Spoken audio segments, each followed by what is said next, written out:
Good afternoon, everyone, and thank you so much for joining us. I'm Casey Roberts, Senior Communications Manager at StreetEasy and your host for part one of this week's series of events for renters.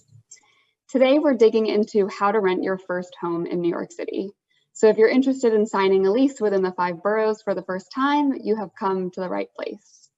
Our goal for you is to come away feeling confident, maybe even excited to navigate the city's unique rental market. I'll touch on deciding to move here and how to find the best neighborhood for you. Then our economist, Nancy Wu, will walk through the latest market data and the right ways to think about how to budget for your New York City apartment.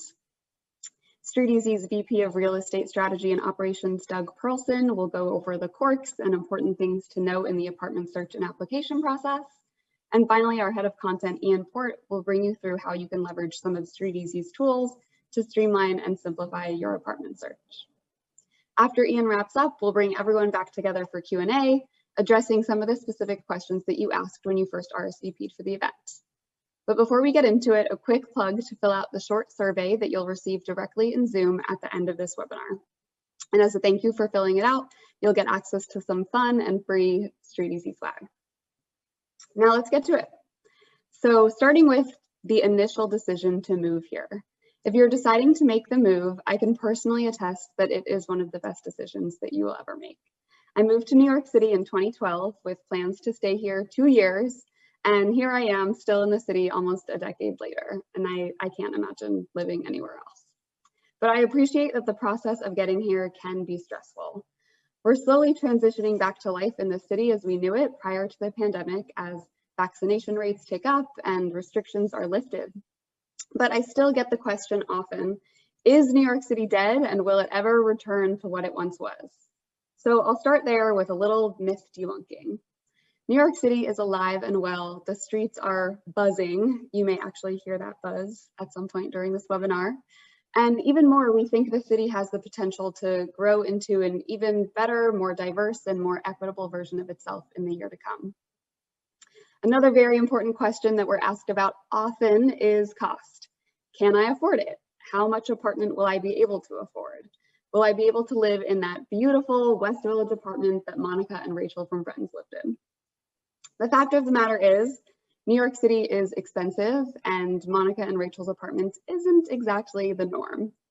After San Francisco, New York is the most expensive rental market in the country.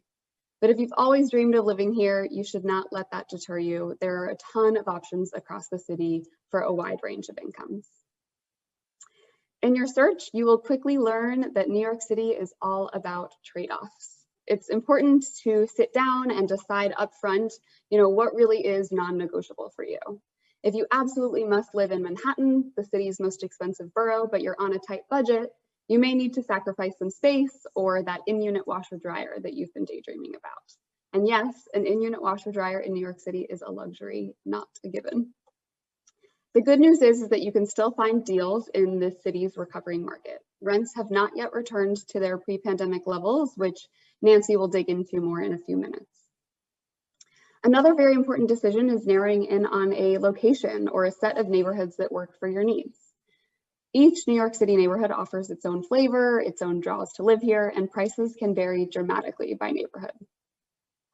The best tip that I can give is the very best way to get a sense of a neighborhood is to go there. Visit it, walk around during the day and again at night. This will really give you a sense of the vibe, what to expect, and whether you think it'll be the right fit for you. Your commute is another important consideration if you are not planning to work remotely. So how long are you willing to spend on the subway, or how far are you willing to walk to the train? These factors will have a significant impact on the overall price of the unit. And lastly, do some research on the amenities of the area, the shops, restaurants, museums, and nightlife nearby, the green space and parks, if that's important to you. Schools are another key factor to look into if you're a parent or you plan to be one soon. And you can actually find much of this information directly on a StreetEasy listing. Speaking of the importance of location, I'll wrap with a quick highlight of StreetEasy's neighborhood guides, which are linked on your screen here. This is an awesome resource for those who are new to New York. It will give you a good sense of what to expect, what's unique about a given neighborhood, and what it's like to live in dozens of popular areas across the city. You'll hear more about our blog resources throughout today's session, but there really is an endless amount of information available to you at your fingertips on our blog. So let's get into the data with New York City rental market overview from StreetEasy's economist, Nancy Wu. You might recognize Nancy as a frequent author of original research on the New York City housing market. She is an expert on so many topics, from affordable housing, renting versus buying, how recessions and the economy can impact rents and home prices, the list goes on. I'm excited for you to hear her research and her latest insights, and I will be back for a Q&A to wrap up the program. So Nancy, I'll hand it over to you. Thank you, Casey, and thank you everyone for attending today. I'm Nancy Wu. I'm the economist here at StreetEasy, and I lead the economic research efforts here. And I'm coming to you today straight from New York City after staying in California throughout the pandemic. And in your shoes, I was once there as well, because I came from California and then in 2015 moved to New York, was looking at apartments online and just thinking, having so many questions, being like, what is the norm here? And so I'm here to help you find all these answers to these questions by looking at the market data to understand what is a good deal. Is it possible to find that ideal location and size for your budget? And how do you have to, what trade-offs do you have to make for that? And so I hope to help you walk out here with an idea of where the market is so that you feel more prepared for this big decision. So first things first, where are rents now? These are the median asking rents as of Q2 this year. And the median, of course, is the middle point of all the prices that are on the rentals market at this moment. So half of the apartments online will be above this price and the other half will be below this price. So just like they vary by borough, they're also going to vary by bedroom size and by neighborhood, and we'll break down some of those details in the future slides. But right now we are looking at the overall median prices for these boroughs. And maybe these numbers seem high to you, maybe they seem low or normal if you're coming from the Bay Area. But surprisingly, these rents in Manhattan, in Brooklyn, and Queens are much lower than they were a year ago when the pandemic first started. So looking now side by side at what median prices were as of Q2 2021 versus Q2 2020 on the right, we can see that the median asking rent dropped quite a lot, a couple $100s in Manhattan, Brooklyn, and Queens. That's something that you don't hear a lot in New York, that rents are falling. And during the pandemic, that was the narrative throughout the entire year, where we saw prices fall month after month. And now we are at this point where we are sitting here with lower rents than we have seen in the past. So breaking that down into different bedroom sizes and different borough levels to give you some more detail, here's a look at the median asking rents by bedroom count in each borough. And these are also prices as of this past quarter, Q2 2020. And this would be a really great chart to take a screenshot of if you can, but no worries, because we'll also send out the recording after this, so you'll have that on your hands. And having this information will really be helpful for negotiating. So it'll give you a sense of what prices make sense. When you're looking at a listing, you can always compare it to these median prices to get a sense of how good of a deal you're getting and where you can target to baseline when you're negotiating. We have even more detailed breakdowns by neighborhood, by bedroom size in our data dashboard, which my colleague Ian will walk through later today. So now you may be wondering what has been happening to rents since the pandemic and what's happening to them today. We talked about how rents were falling a bit during the pandemic. And now, if you've been following the news lately, we know that rents are slightly on the rise now. The economy is recovering. People are going back to New York, going back to work. And so that's having some direct impacts on the rentals market. So the best way to look at this data is through these colorful charts. And I'm showing you here, I guess, our latest data. We're looking right now at the StreetEasy rent index over time. So StreetEasy has our own way of tracing rents on the market by controlling for neighborhood and number of bedrooms, the composition of homes on the market. So this way we can accurately look at how prices are changing, rising or falling over time, while controlling for factors that a median rent doesn't necessarily look at. So while the median rents that we just looked at are a great indicator of where prices are in this particular slice of time, this rent index is a way for StreetEasy to help track what's been happening over time. So as you can look at from the chart here, rents were on an upward trend ever since the end of the Great Recession, reaching peak levels in the beginning of 2020. So from 2021 to 2020, for almost a whole decade, rents were just on the rise. And the pandemic was the first time when rents started to fall significantly in Manhattan and Brooklyn, a little bit less in Queens, but it still fell there as well. And so the beginning of 2021 and the end of 2020 was when we saw rents in Manhattan and Brooklyn hit record lows, not record lows, but the lowest that they've been in over a decade. They're comparing to levels that were similarly to what we've seen in the early 2010s, 2012s. And so that means Manhattan now has some really good deals that we haven't seen in a decade. And they're just beginning to tick up now for the first quarter since the pandemic has started. So this past quarter, we do see a slight uptick in rents, but don't worry, you're coming in at a really good time. The recovery has just begun. There's still a lot of good deals on the market. Rents are still lower than they were pre-pandemic levels, and this will change over time gradually, but right now is still a really good time to find some really good deals.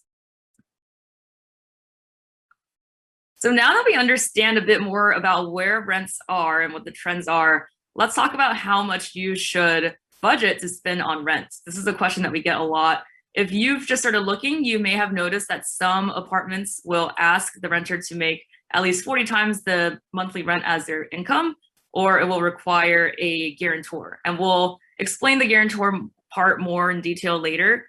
But right now, the takeaway is that the 40 times rule is generally a good rule of thumb to think about when budgeting.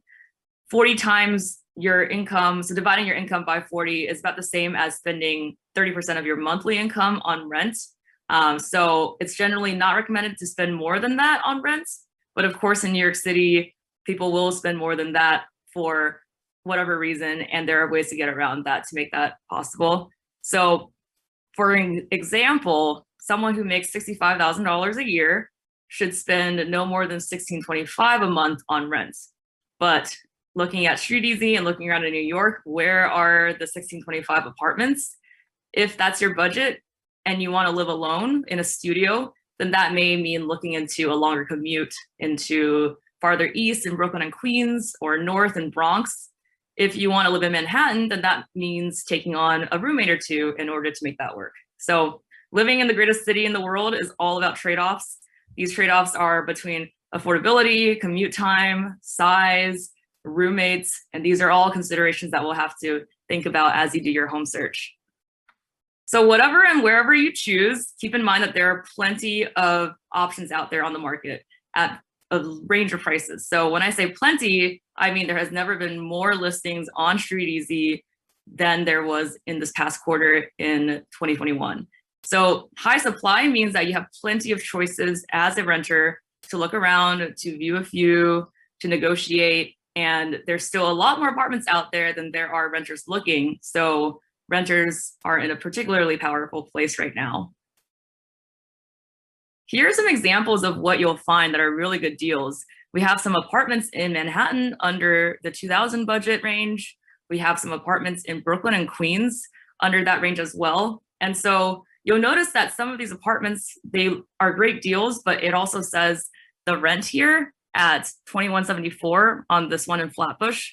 And then at the bottom, it says net effective rent $1,631. And so that would fit in within the budget of someone from that example earlier who has a $1,625, $1,650 budget. This apartment, though, that's a net effective rent. So there's a lot of deals right now as a renter that you'll come across where a listing will offer you 1 or 2 months free on a 12 or 14-month lease.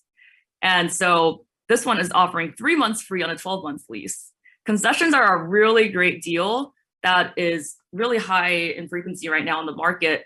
And we'll go into more detail about exactly what that is, because it may be a bit confusing coming in as a renter to New York City for the first time. But these are really great deals out there. These are apartments that have a few months free given on a lease. And the share of concessions throughout the pandemic has skyrocketed to near record highs. And now they've only just started to dip in Manhattan and in Brooklyn, but there's still twice as many shares of concessions on the market now than there were a year ago pre-pandemic. And so plenty of deals out there and lots of opportunities to look at trade-offs and look at budgeting when you come across these concessions listings. So going forward, there are lots of factors that would influence rents in the future. We are constantly looking at how rents are going and making predictions based on this, but a few factors that I, as an economist, like to look at is the demand, the supply, and then seasonal trends. So on the demand side, we could see rents starting to rise gradually as more and more people come back into the city. So people are moving back. You guys are coming here looking at apartments and excited to move to New York City. That all adds to demand, and more demand will push prices up if supply stays constant. Supply now is the level of inventory on the market. So we talked about how inventory is at record highs. That's a really good thing for renters out there. And inventory could change when people move out of the city, when certain inventory comes back onto the market from new construction. So supply is constantly changing. And then the last factor is seasonality, which is looking at how trends change on the rentals market over time. In general, New York City's rentals market is busting in the summer, and that's when a lot of renters are out on the market looking, and that's when we see fewer discounts and fewer concessions. But this year, it's different because it's the year where we've just opened up the economy again. People are looking. The year's going to be really busy, and so seasonality is less of a factor this year. It's going to be very busy throughout the rest of the year, and there's still going to be plenty of concessions and discounts out there. So that wraps up the market overview. I hope you got a better sense of where the market is and where it's going. Check out our blog for more research pieces, as well as our monthly and quarterly market reports. And now I will pass it over to Doug. Wow, thanks, Nancy. That was really a great starting place for understanding the current rental market landscape if you're considering moving to the city. As Nancy mentioned, we encourage you to check out the Street Easy blog, monthly market reports, and data dashboard to stay up to date on the latest. And hello, everyone. My name is Doug Perlson, and I'm the Vice President for Real Estate Strategy here at Street Easy. I'm coming to you live from the Upper West Side, and I've been working in real estate for quite some time. It's now about 12 years, and today I'm super excited to talk to you about one of my favorite topics, exactly how and why the New York City rental process is so unique. So first topic I want to touch on is timing your rental in New York City. You may have friends or relatives in other cities that also rent, and they'll tell you about the next place they're renting months in advance of moving. That is very rarely the case in New York City. As a general rule of thumb, it's a good idea to take your desired move-in date and count back about 6 to 7 weeks.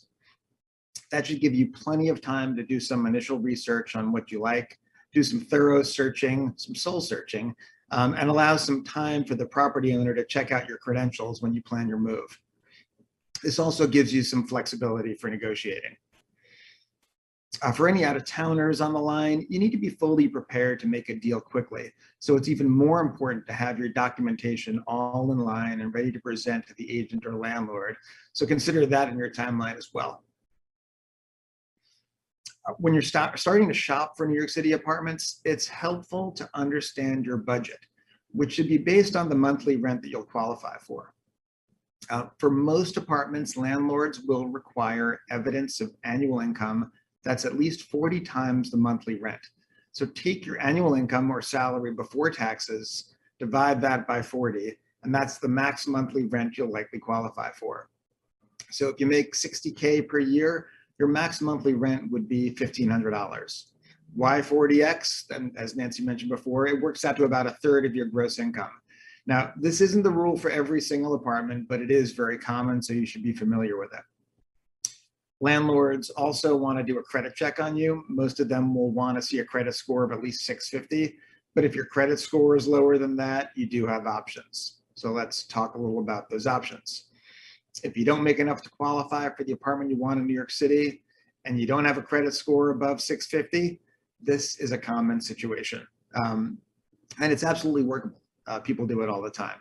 You've got two real options. One is to find a guarantor, and there's a few ways of doing that. And the other is, as we all know, to get roommates, which is very common here in New York City.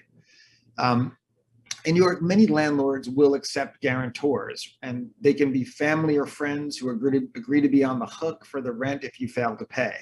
In most cases, guarantors need to make 80 times the monthly rent for your apartment, which for a $2,500 apartment would be $200,000. But if you don't have a rich aunt who can do that for you, you're usually allowed to combine guarantors to get to that 80x amount. If you don't want to ask a family member or a friend to be your guarantor, there are companies like Insurent and the guarantors who will fulfill that service for you at a price. The other way you can land an apartment in New York City with less than optimal income or credit is by having roommates. This, of course, very, very common in New York, given how expensive housing can be here. So to recap, your budget should be based on what you'll qualify for, which is, for most landlords, will be a salary that's 40 times your monthly rent. And yes, you'll have to prove it. And if you don't make that salary, you can get a guarantor or roommates to help foot the bill. So next up, for New York City quirks, the very popular topic of broker fees. Some of you may be wondering, what exactly is a broker anyway? Do I need one, right? A rental broker or agent is licensed in New York, and they're a professional who handles the logistics of renting apartments. In New York State, brokers must pass an exam and meet certain educational requirements to earn their license. A broker can work on your behalf to find you the right place, the right price. If you hire a broker and you successfully rent an apartment together, or if the unit you want is represented by one, they will earn an agreed upon commission on the deal. That commission or fee can range from 1 month's rent to 10 to 15% of the annual rent, and it's often paid by you, the renter. In some cases, the landlord will pay the broker their fee, and this has been more common during the pandemic as landlords were looking for more incentives to attract renters to their apartments during the height of the pandemic. This is great news for you. In fact, with this rebounding market, you're more likely to find a no-fee apartment than one with a fee. In 2021 thus far, 81% of rentals were advertised without a broker fee, the highest share since we started tracking. For context, in 2019, 55% of apartments were listed on StreetEasy as no fee. As the market has started picking up, though, fees are once again becoming more common. In the past week, 75% of apartments were advertised without a broker's fee, and 25% had one. And before anyone starts complaining to me, I will say that the way things tend to work out is the exact apartment that you want is going to be the one with the fee. So don't call and ask for Doug Perlson and complain that I gave you wrong information. So on the topic of what you'll need to be prepared to pay, let's talk about concessions. Nancy touched on this during her market orientation, but there are a lot of concessions right now. And during your search, you're going to come across terms like net effective rent, gross rent, and concessions. Essentially, the net effective rent is the total gross rent for the entire term of a lease, divided by every month period, including free months or other promotions. Concessions typically come in the form of free months of rent offered by the landlord. And often you'll see 1 to 2 months of free rent. But during COVID, some buildings and landlords were offering up to 6 months of free rent. As Nancy explained earlier, concessions have peaked, but they are still pretty easy to find right now in some of the city's more expensive neighborhoods. We totally get that this can be confusing. That's why StreetEasy listings now show what we call transparent pricing for any rentals with an offered concession. Rental listings on StreetEasy plainly state whether the unit includes any concessions, such as 1 or 2 months free on a given lease term. The listing will also show the gross rent, also known as the real rent, along with the net effective rent as calculated based on the specific concession. This way, you'll know whether a special offering applies and what that offer means for how much you'll likely pay. The main thing to keep in mind, the number displayed as the net effective rent is very likely lower than the amount you'll write a check for each month. So let's walk through an example to give you a better idea of how this really works when you're searching for apartments. So say the unit you like offers a net effective rent of $23.77 per month on a 13-month lease with 1 month free. The total cost of a full lease will be $23.77 per month times 13 months, or about $30,900. But the actual rate for that apartment on a standard 12-month lease with no concession would be $30,900 divided by 12, or $2,575. Depending on the terms of your lease, you may have to write a check for $2,575 every month and not the $2,377 and skip 1 month altogether. I know it's confusing, so here's a formula for you. Multiply the net effective number by the total number of months of the lease. Then divide that figure by the number of paid months of the lease. Yes, it's a bit confusing, and it makes apartments seem cheaper than they'll likely feel month to month. Some landlords may allow you to write a check for the net effective rate, but more likely, a net effective rent means that your actual monthly outlay will be higher, except for the free months. Also keep in mind that if your lease has an escalation for the following year or auto renews, it will be based off the higher number and not the net effective. Okay. Now that you know a little bit more about budgeting and how to really look at prices on StreetEasy, let's touch on what you need to get ready on your end. As Nancy touched on earlier, it's busy out there right now, so the more prepared you are heading into your search, the better. If you find an apartment you love, it's much better to have all your paperwork prepared to hand over so another renter doesn't beat you to it. So what do you really need in order to apply? On your screen, you'll see a checklist. You may not need all of the things for every apartment you want to apply for, but again, it's good to be prepared. And once again, this list is on our blog, so make sure you refer back to this there if you need to.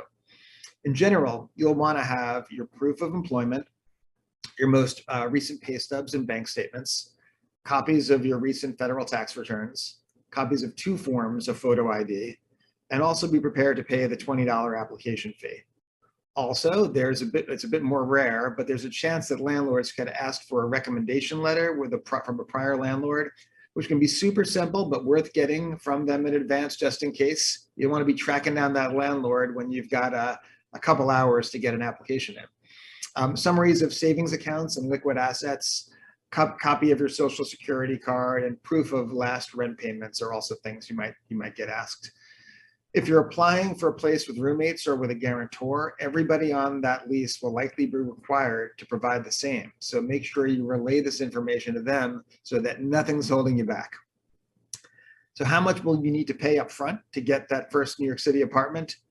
Arrangements vary, but you can expect to need to cover the first month's rent, your security deposit, which is also 1 month's rent, a broker's fee, if applicable, and that could be anywhere from 1 month to up to 15% of annual rent. And in some cases, pet and amenity fees. An example of that is a $500 deposit if you have a pet.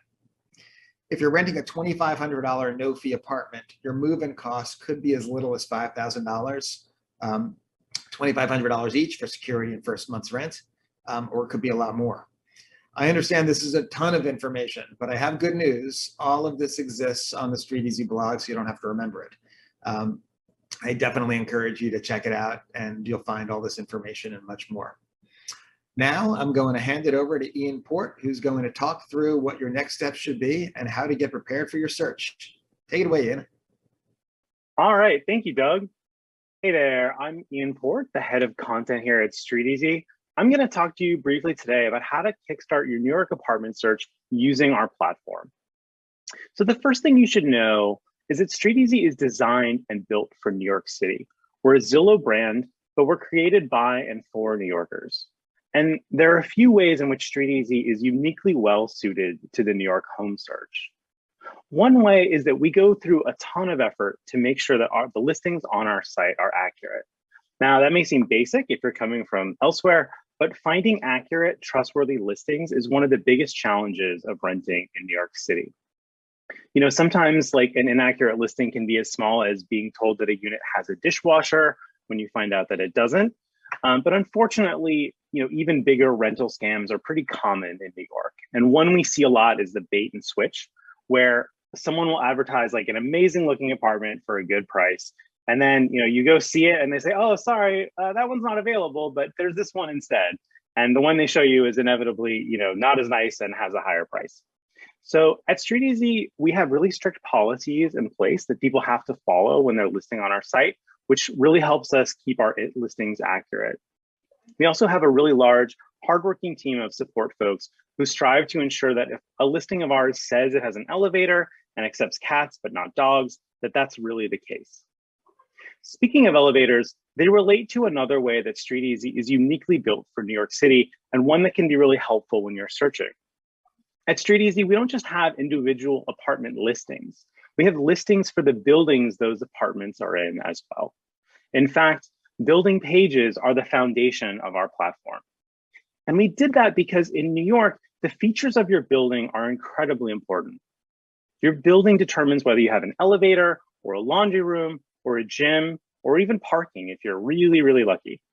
Honestly, the features of your building are pretty much as important as the features of your individual apartment.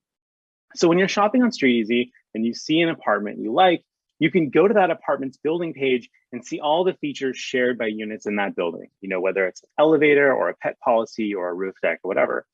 And on that building page, you can also see all the other units that are available in that building, as well as units that have been available in that building in the past.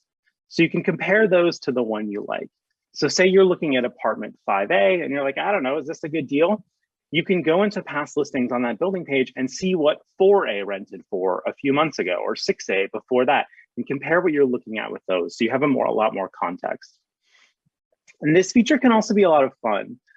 There's a building page on StreetEasy for pretty much every residential building in most of NYC.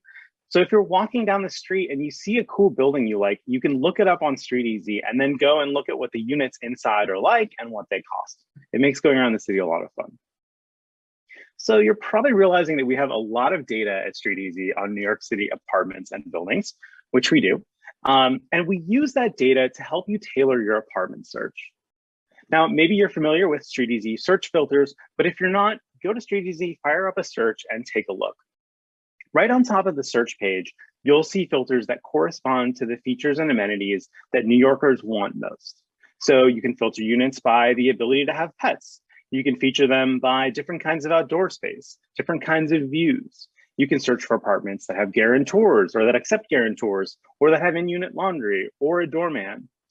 You can even search for apartments that are convenient to a specific subway line.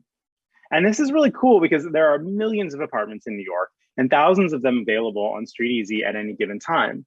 So as you start to figure out what you want in an apartment, you can refine your search filters and make sure you're only seeing what you want. Now, I have a really big tip for you all here.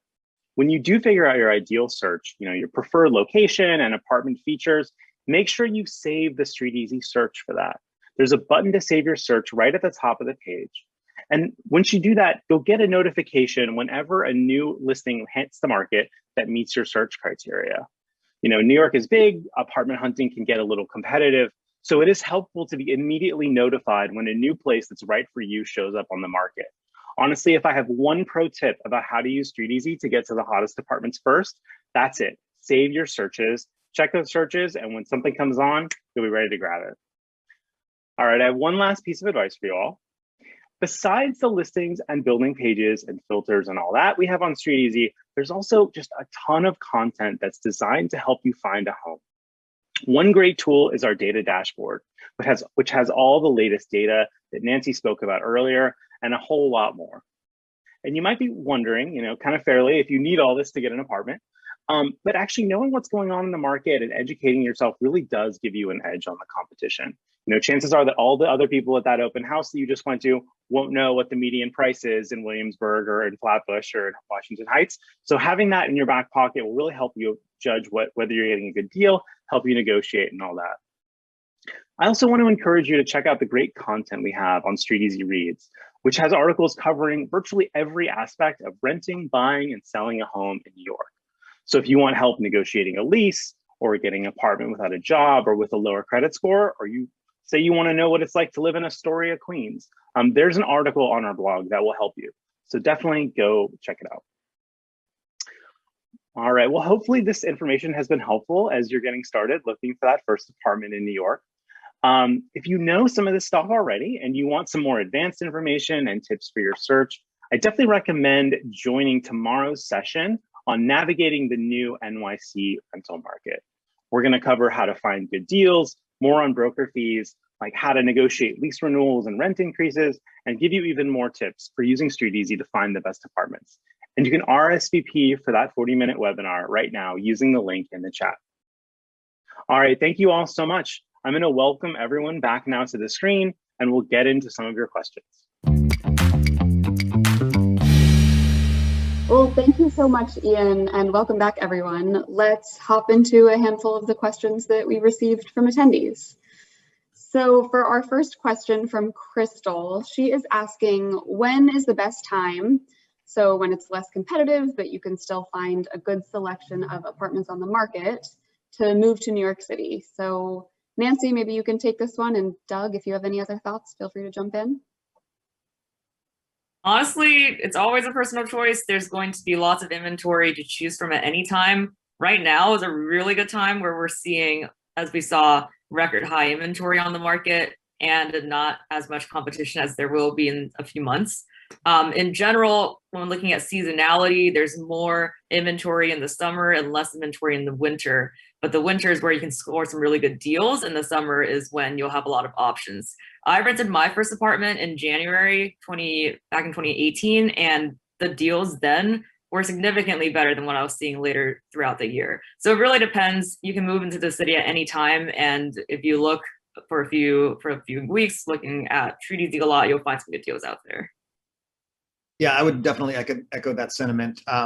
You know, New York is such a big place that you're going to see inventory come up all the time. And, you know, the good news is that there's going to be a big enough market for you to choose from, you know, whenever, and there are going to be competing factors that will determine whether it's a good time or not at any time you look. So think about what's good for you and make that choice based on your own personal situation. Great. Okay. So seasonality matters. It plays a role, but it's one factor among many, and don't let it deter you from moving to New York City when the time is right for you, for your schedule. Okay, awesome. Next question we have here is from Paul. Why are most listings listed as available now? Can you plan ahead, or how can you plan ahead when most apartments are listed within a month of your move date? That is a good question. Ian, do you have thoughts? Maybe you can share some tips there. Yeah, I mean, I would just say, like, you know, the rental market in New York moves incredibly quickly, and honestly, planning more than a month ahead just usually isn't possible. We recommend starting your search no more than 6 to 7 weeks before your desired move-in date, because landlords are going to favor tenants who can move in within about a month. I understand if you're coming from somewhere else, that might seem scary because, oh my God, am I going to find a place? Is there going to be something available? But trust me, there will be plenty of apartments available. And once you are close to your move-in date, you know, the application process will move quickly enough that you'll definitely have a place by the time you need to move in. So just roll with it. It works. Yes, we've all felt that stress, whether we're moving from outside of New York City or in New York City, but somehow you always find an apartment on your timeline. Awesome. Thank you, Ian. Next question we have is from Kevin. What can I do if a broker isn't responding to my inquiry on StreetEasy? Doug, do you want to touch on this one? Yeah. So there could be a few reasons why that happens, and it definitely happens. I'd be surprised if you conducted a search where that didn't come up, you know, at least once or twice. And the reason is either there's someone that's already in process, right, where there's an application that is pending, and that broker doesn't want to tell you no, but they also don't want to tell you yes. There could be other reasons, right? People get busy. There are things that happen, but generally, pretty much like any other way you're going to succeed in New York, is be persistent. You want to make sure that your ducks are in a row, that you've got your paperwork, and you should let that follow up within a day or two, and make sure that they've seen your inquiry, and make sure that they know that if there is something that they're working on and it doesn't work out, that you're ready to go and you can see the apartment and potentially submit an application if you like it in a very short turnaround. Yeah, I think being persistent is a great tip. I'd also add, don't get discouraged. If new rentals come onto the market every single day, I think, you know, I've had many times where I think that I've found the apartment where I can't imagine living anywhere else, and I don't end up getting it, or don't end up getting a response, and then, you know, end up finding something that's actually much better suited for me. 3 days later or 1 week later than what I thought had to be mined just a few days before. So, you know, Doug, I think that's all great advice. Like, be prepared to move quickly, but also kind of, you know, keep an open mind and don't get discouraged if the first or second or even the third apartment doesn't work out. Okay, great. Next question we have here is from David, who would like to know, what if I'm not able to tour an apartment in person before my move date? What do I need to do to ensure that I am moving into a suitable unit? Ian, do you want to take this one? And maybe also if you could kind of talk through any good questions to make sure to ask the agent or the landlord if you aren't there in person. Yeah, absolutely. I actually really sympathize with this question because I moved into my first New York apartment sight unseen. In fact, I didn't even get to see pictures of it. And honestly, it turned out completely fine. StreetEasy actually has a ton of helpful features to help you tour apartments virtually. A lot of our listings now include video walkthroughs where the broker will like take a kind of casual video of themselves showing off the unit. And these are like incredibly helpful and kind of a lot of fun too. You can really get a sense for a room size in a way that still photos don't really allow. And you can even tell things about an apartment by like the way the doors sound when they close, or, you know, watching them turn the sink on and off. And they're just all, you know, they're kind of fun. So I would look out for those videos. They can be really helpful. A lot of our listings also now feature 3D home tours, which are these kind of like images you can walk through or move through virtually to see how kind of rooms in a unit relate to one another and how big they feel. So between those 3D tours and video walkthroughs, you can get a pretty good sense of a place without actually going inside it. As for like feeling comfortable renting a place sight unseen, I would maybe start on the StreetEasy building page. I would look at other units in the building, make sure they kind of like look legit, look good. Look at the listing dates for other units. You know, do tenants in the building turn over quickly or do they stay a while? You could check out the building on Google Street View and look around the neighborhood, poke around, and then you just do some searching on the web about the building and the landlord to see if any red flags pop up. If things look okay and, you know, the unit looks good for you based on the photos, videos, of 3D tour, you're probably good to go. Also make sure to ask for the view out of the window. That's a good one that I've learned. You know, if the shutters are down and you don't see, ask for a photo or for a FaceTime so you can see the view that you'll be looking out of. And not just like the crooked view, like off to one side, right? You want to look at you want that direct view. Yes, exactly. Even if you live in the city too, I find that it's a great way to look at apartments, do the 3D tour first, do a FaceTime tour first, and then that way you don't have to drag yourself out to Queens on the train during a weekday and then come back. You'll just be able to narrow down a few more choices so that you can just like save some time. Yeah, great point, Nancy. Awesome. I think we have time for one last question, which is from Nancy, who asked, how long do most board approvals take for both condos and co-ops? So maybe Doug, you can answer this and also talk a little bit about the different building types that exist in New York City and the different processes of getting into them. Absolutely. So just to kind of, you know, back up, the vast majority of inventory that you're going to be choosing from to rent your next apartment is going to be are going to be rental buildings. However, on occasion, people that own units, either condos or co-ops, and if you're not from New York or San Francisco, you might not even know what a co-op is. But think of it as these are units that are owned by typically individuals. When they come up for rent, it's usually because the person who was living there has decided to move for whatever reason, but have decided not to sell their unit. There are certainly investors that have condos that rent them out as well, but most of the time it's going to be this kind of a scenario. There are additional hoops that you must jump through if you're going to rent a condo and a co-op. There's typically a board that's going to have to approve it. It's not just a landlord. And so that does take a little bit of additional time. When it comes to these boards, they typically meet at the beginning of the month and they meet on a monthly basis. So if you're in the middle of a month and you submit your application to your landlord, they're going to submit it to the co-op or condo board.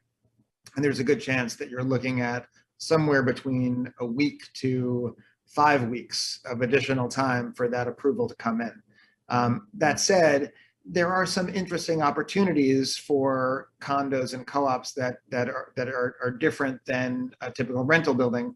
Often the finishes are of higher end, certainly for the more expensive price points. You might also find that people that have left their condo or co-op have done so and are just looking to recoup their costs. So they're not necessarily looking to eke out the highest profit for that unit. So sometimes there are great deals on great apartments if you're willing to jump through those additional hoops. Awesome. Thank you, Doug. It's also good to look into kind of what those rules are in co-ops. I know there's all sorts of intricacies and different rules that come with living in a co-op too, but including a possible board interview. Yes. More fun stuff. And can those happen virtually? Are they all in person? These days, they're historically they've all been in person, and these days they are nearly all done over Zoom. So a lot easier than it used to be. Yes. Going digital, I like it. Awesome. All right, well, sadly, we are out of time. I hope everyone has learned something in today's session and that you feel more prepared to navigate the renting process in New York City. If you missed something that was discussed, don't worry, you will also receive a recording of this session via email afterwards. And if you're looking for more advice, guides, and research for renters, I know we've already said it, check out the StreetEasy blog where there's a wealth of information that's written by local New Yorkers. Another quick reminder on our survey, which you will see right after this webinar ends. Take 1 minute to share your feedback and unlock some free StreetEasy swag. Thank you so much again to Nancy, Ian, and Doug for sharing all of your knowledge and your tips with us today. And to everyone on the line, thank you again for joining. Tune in tomorrow for our second session, which dives even deeper into the renting process in New York City. And enjoy the rest of your week.